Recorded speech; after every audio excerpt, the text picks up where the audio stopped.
Maulang morning po sa lahat. So, ayan po, ngayong umaga po ay ang pagtatapos po ng our closing program po ng aming NLCO National Learning Camp.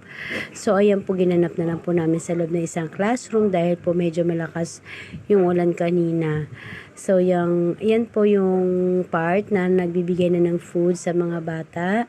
So, meron po tayong isang stuffed toys, tapos isang one-piece chicken joy with sesto at saka po may pa-price po tayo sa mga bata na dalawang tab ng Stick-O at saka po Cloud9.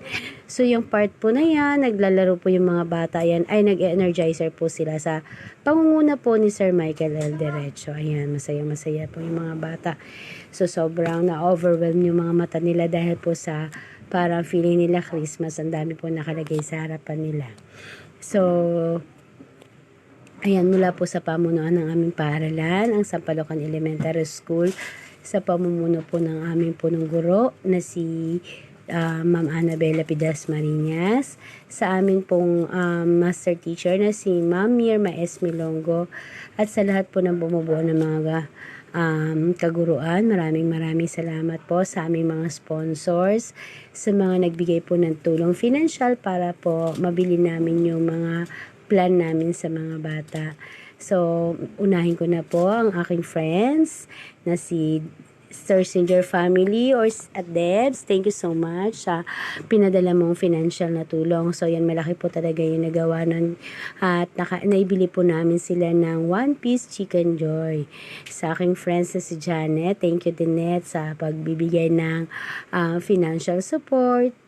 Sa aking mga friends sa Destiny Membership, sila yung family ko sa Destiny, so hindi ko na kayo isa-isahin na. Thank you so much sa mga pinadala ninyong financial. Malaking tulong po yun para mabili namin yung stuffed toys na gusto namin ibigay sa mga bata.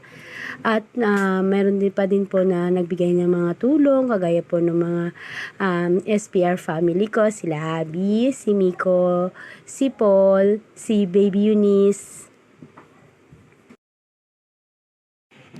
Inyong lahat, maraming salamat, at sa nawa ay patuloy nyo kami suportahan sa aming mga end of school year activities, hindi lamang po sa NLC, sa aming brigada. Maraming salamat po sa patuloy ninyo na pagsuporta sa aming mga gawaing pamparalan. So malaking tulong po ang magkaroon ng mga partners po na kagaya po ninyo.